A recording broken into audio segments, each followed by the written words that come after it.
I hate when people try to make you feel bad for the fact that you don't want to work hard in this life. I don't want to work hard in this life. I don't want to have a fucking job. I don't want to need to have to make all this fucking money. But guess what? Another motherfucker decided to give birth to me and put me in this shit. And now I have to fucking do it. Now I have to fucking do it. I never wanted to do this shit. I never said I wanted to do this shit. I never asked for this shit. And then there's always some other motherfucker that wants to pop up and be like, oh, so you think that you deserve this, that, and the third just because you're alive? Yes! Yes! Absolutely! That's exactly what I believe, and that's exactly what the fuck I think. I did not ask to be here. I did not tell anybody that I wanted to fucking be here, yet I'm here. I'm fucking complaining for a goddamn reason. I was put here with no support. I was put here with no knowledge. And then the knowledge that I was given, it's bullshit. It's bullshit to keep you circulating in the same fucking cycle of not getting any fucking where. They did this shit on purpose. I'm being told that I'm supposed to be happy to be given the gift of life. I'm not happy. I'm not grateful, and I don't fucking want it. Never did. So listen, I know life can be rough, absolutely, and you can feel like the information you've been given isn't something that you can actually use. But we live today in a more interconnected society where any type of information that you're looking for, outside of stuff like the Epstein files, the real Epstein files, you can find stuff to uplift and change your life.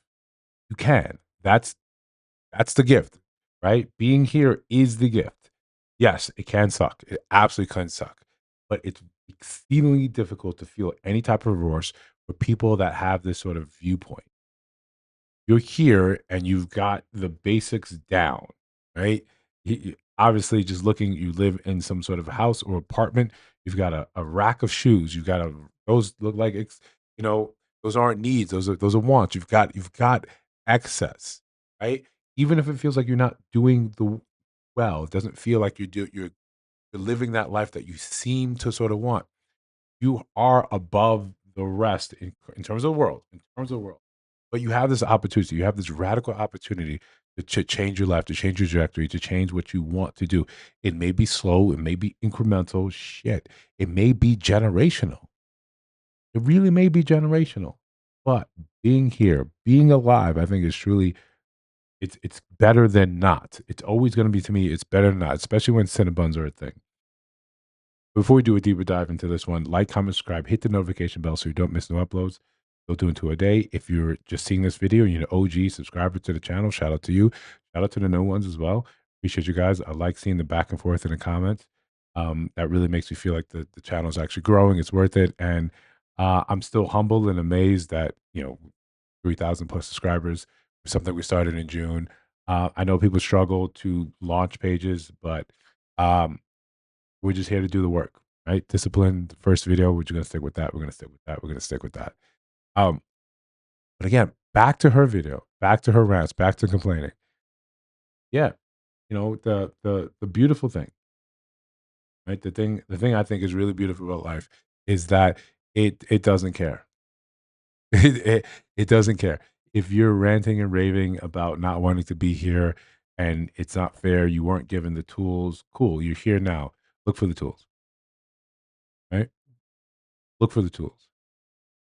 And some people you can spend a lot of time looking for the free resources to change your life, to change your position, to change the trajectory of what's going on. Some people skip that and they pay for mentors. They pay for mentorship to get them where they need to go, to get them that streamlined information. If it's important enough to you, you'll find a way. And again, it may take time. It probably more likely will take time. The fact that when we start comparing our lives to how other people's looks, how their lives are perceived, and we're comparing it to an idealized, perfected version of it. What I put on Instagram is not the daily. It's not what it takes day to day to get to get where I've been. That's not it. I'm going to show you the perfected view from the rooftop. I'm going to show you all the glitz and glamour because I know that's what you want to see. The algorithm tells me that's what you want to see. That's what you and other people want to see. If we had a realistic social media, it showed you past due bills, the Robin Peter, the PayPal, the Robin Con and the Pay Nat Grid. Shout out to New York. If you wanted to see that, then that would be what's propagated. But people want to see the win. We get so obsessed with winning, with the what it looks like, the trappings of wealth, that we look at our own situations and we scream. We scream like there's something that we're doing wrong. That is, and sometimes, often, it's hard for us to take our own personal accountability at things, and it's very easy to say, I never wanted to be here. I never asked to be here. Yeah, metaphysically, spiritually, cool. Who did? Who did? Even the people with the handout, even the people doing well, they never really asked to be here. They're just here. And they won the ultimate genetic lottery and born into the right family, to the right state, to the right country. Whatever. Whatever. The fact is, most millionaires in the United States are self-made within one generation. That's it. Hard stop. Hard stop. It's possible. Whenever you see the through line, a lot of those self-made stories, it's a lot of work. It's a lot of work. It's not inheriting $200,000 to invest in a surefire thing. It's not that. It's a lot of work. It's a lot of gamble. It's a supreme sort of belief in their own self. Some people do it by working diligently in a 9 to 5 and working 30 years and saving aggressively over that time. But it's possible. All these ways are possible. All these methods are possible, but none of it makes sense. None of it is possible if you're not alive. If you're not here, then none of it makes sense. Then none of it, you can't do any of it. That's all the truth. And sometimes it pains me to see videos like this, especially within the Black community, of people that are just screaming and carrying on. Like, yeah, I get it. But if we weren't so interconnected, if we weren't sharing our lives and the highlight reels of all our lives, you weren't sitting there and comparing yourself to someone else, would you feel the same way about your life? Or would you find some sort of joy and some sort of moments to be grateful for what's going on? It's so easy to get caught up in the comparison. But no other axiom has been more true than it's a thief of joy. That's really what this point comes down to. You pay attention, you compare your life to someone else's, and you can't help it but do it on social media. But it's the social part of it. And you see their life and you see yours and you see everything that's lacking in your life, even when you're doing well. It was the article I was reading about where millionaires still feeling like they're living paycheck to paycheck. A lot of them are. Sometimes it's not about lifestyle creep. It's just that's the cost. You may be doing well on paper. You may have this, but in reality, you're still a couple of bad days away from a very bad decision or very bad sets of decisions. So life it was never promised to be. It was never promised to you. And it was never promised to be easy. But I just can't fathom wasting more time complaining and railing against the earth, the universe, gritting my teeth against the world and saying, I didn't ask to be here.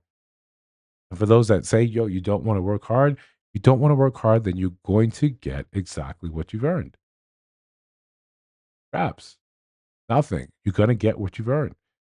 There's no shame to that, right? That's the fairest thing that the universe promises you. When the universe comes around and circles you and does that heat check and says, well, okay, show me the receipts. You've got nothing. Well, this is why you have nothing. To complain about it while doing nothing to change your scenario. I can't help you. I can't help people like right. Yeah, I don't think the universe can help people like that. I don't think God can help people like that. You just okay, okay. And if you come across people like this, and God, I mean, if I'm wrong, I believe you just leave them alone. Right? Listen, if you see videos on your screen right now, let me know what you think about those. Take a click, look at those. Let me know what you think. You think I missed something? You want something? Have something to add to the conversation? Tap in. Let me know what you think. And of course, you listen to sound my voice at the end of this video. You haven't tapped in. You haven't subscribed. Up, right? Or you want to rail against the world too? All right. Let's see you guys in the next one.